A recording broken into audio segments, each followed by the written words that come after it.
இறைமகன் இயேசு கிறிஸ்துவில் அன்புமிக்கவர்களே, இன்றைய நாளிலே ஆண்டவர் நம்மை ஆசீர்வதிக்கின்றார்.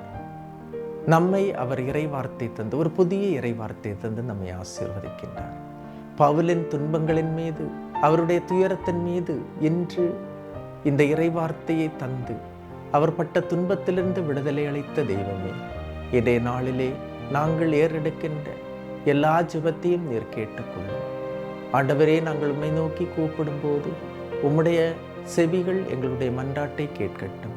நாங்கள் செய்கின்ற ஒவ்வொரு வேலையிலும், நாங்கள் உண்கின்ற உணவிலும், பருகுகின்ற தண்ணீரிலும் நீர் எங்களோடு இரும். எங்களை வழிநடத்தும், எங்களுடைய குடும்பத்தை வழிநடத்தும், எங்களுடைய பிள்ளைகளை வழிநடத்தும். ஆமென். அன்புமிக்கவர்களே, இன்றைய நாளிலே நாம் தியானிப்பதற்காக எடுத்துக்கொண்ட இறைவார்த்தை திருத்தூதர் பணிகள் 16ஆம் அதிகாரம் 22, 24, 26 இறைவார்த்தைகள். அப்போது மக்கள் திரண்டெழுந்து அவர்களை தாக்கினார்கள். நடுவர்கள் அவர்களுடைய மேலுடையை கிழித்தார்கள். அவர்களை தடியால் அடிக்கவும் ஆணையிட்டனர். இவ்வாறு கட்டளை பெற்ற காவலர்கள் அவர்களை சிறையில் தள்ளினார்கள். பவுலும் சீலாவும் நள்ளிரவில் கடவுளுக்கு புகழ்பா பாடிய போது திடீரென ஒரு பெரிய நிலநடுக்கம் ஏற்பட்டது. அதனால் சிறைக்கூடத்தின் அடித்தளம் அதிர்ந்தது. உடனே கதவுகள் அனைத்தும் திறந்தன. அனைவரின் விலங்குகளும் கழன்று விழுந்தன. அருமையான இறைவார்த்தை. கடவுள் நேரடியாக பிரச்சனையில் ஈடுபடுகின்றார் என்பதுதான் இந்த இறைவார்த்தை. பவுல் பட்ட துன்பங்களில் இதுவும் ஒன்று. மக்கள் திரண்டெழுந்து தாக்கினார்கள். நடுவர்கள் அவர்களுடைய மேலுடைய கிழித்தார்கள், தடியால் அடித்தார்கள், சிறையில் தள்ளினார்கள், கைகால்களுக்கு விலங்கு வைத்தார்கள், பூட்டி போட்டார்கள். இந்த துன்பங்கள் ஒரு மனிதனை தாக்கும் போது, அன்புமிக்கவர்களே, இப்படிப்பட்ட துன்பங்கள் நமக்கு வந்தால் நாம் கண்டிப்பாக தகர்ந்து போவோம், நிலைகுலைந்து போவோம்.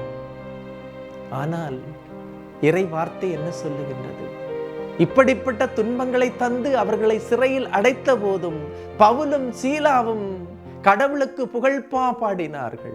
அந்த துன்பத்திலும், அந்த ரணத்திலும், இரத்தம் சொட்ட சொட்ட இருக்கின்ற நேரத்திலும் கடவுளை புகழ்ந்தார்கள், புகழ்பா பாடினார்கள், கடவுளை துதித்தார்கள், வாழ்த்தி உயர்த்தினார்கள். காரணம், துதிகளின் மத்தியில் வாழ்பவர் கடவுள்.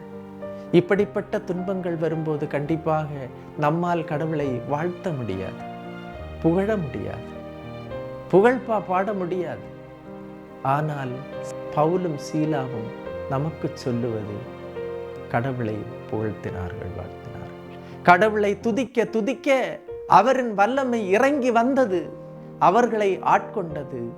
சங்கிலிகள் தகர்ந்தன, சிறைக்கூடத்தின் அடித்தளமே அதிர்ந்தது. என்று நமது துன்பத்தின் மத்தியிலும் கடவுளை புகழ கற்றுக்கொள்வோமா? அவ்வாறு புகழும்போது துன்பத்திலிருந்து உனக்கு விடுதலை உண்டு.